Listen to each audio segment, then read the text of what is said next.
In 1985, the commercials during the NHL playoffs regularly featured beer. Labatt's told us it's time to call for the blue, and Molson wanted us to break away for the taste that's clean and clear. The visuals were of young adults having fun after a hard day of work, attractive people oozing sexual energy, smiling and drinking beer. Fast forward to the 2023 NHL playoffs, and we see ads for gambling websites featuring a lone individual with lights flashing, team symbols careening around the screen, and people smiling at their phones. Even Wayne Gretzky wants for us to place a bet. We also see a young male sitting alone with his dog, drinking his zero sugar cola. Things have certainly changed since 1985, including our habits associated with watching the NHL playoffs. Those growing up in the 1980s, witnessing hot tubs and beers, grew up to gather in bars, drinking beer and watching sports. But what of the children watching the 2023 playoffs? What will they do? Will they be drinking beer as fervently as those born in the 80s? Or will they be gambling throughout the game while messaging otherwise located friends? During an icing call, we quickly speed off to a commercial where we are told to place a bet before the players return to the ice. Anyone born in the 80s would use that time to go to the washroom and expel that beer. But now, into the future, the adults will place their bets or use that time to quickly like a friend's post. The power of advertising influence over these adults is an example of associative learning, one of the main building blocks for human learning. Machines also learn this way and is an example of the ever-narrowing gap between how humans and machines learn. Welcome to We Are the Machines. I'm Dr. Deitra Sawh. This podcast is for those who want to use artificial intelligence. Through anecdotes and phrases, you will be fluent in AI in front of the executive team and at the dinner party. I explain how machines learn in the context of human learning and arm you with the right questions to be asking the machines or those who are building your business machines. You will sound like an AI rockstar by the end of each episode. Let's get started. In our previous episode, we discussed the association of ideas in the context of words and sentences.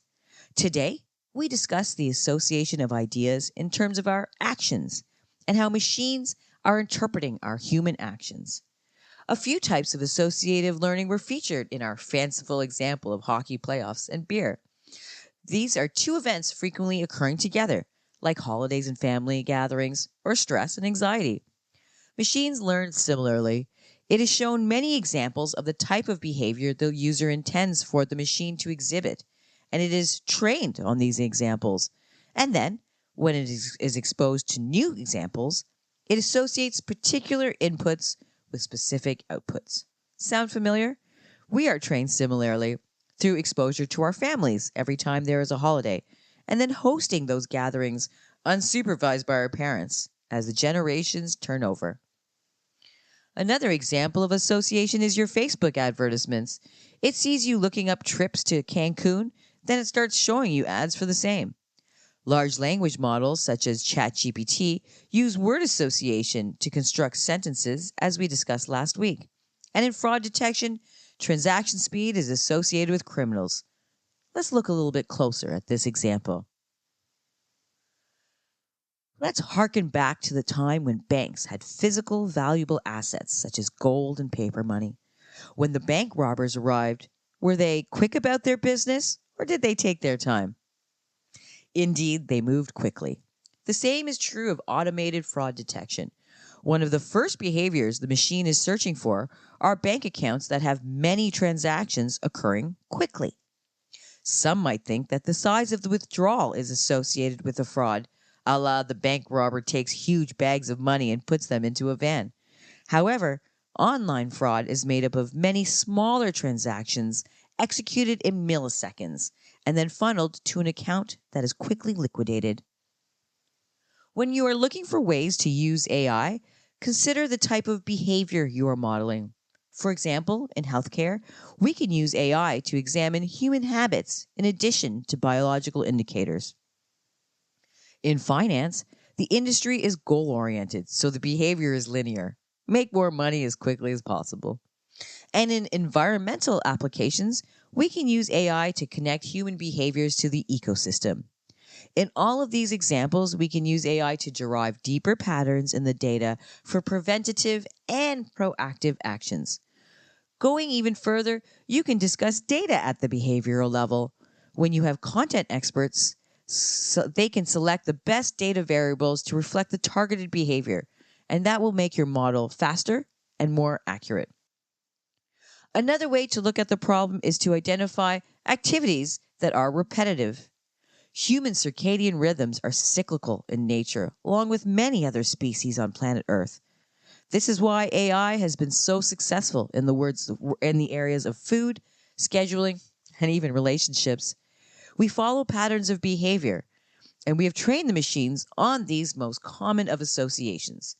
In the workplace, there are processes that also follow patterns such as approvals, reporting, and repetitive calculations. These are the areas you should target for your AI applications. And now, a plug for humanity. Now that you know how your brain is associating actions with feelings, think about how you feel each time your phone buzzes. Is it met with anxiety, excitement, sometimes both? Any parent will say anxiety, no doubt. But how about the sensation of boredom that is relieved by sinking into the abyss of social media? In this way, the machines are training us to be addicted to them. Your phone is always within reach. What is it going to tell me now? We are learning like them, reacting to them, associating feelings to them, and even letting them dictate our feelings. In this way, we are becoming the machines as we train the machines to become like us. We'll see you next time on We Are the Machines. I'm Dr. Deitra Sawh.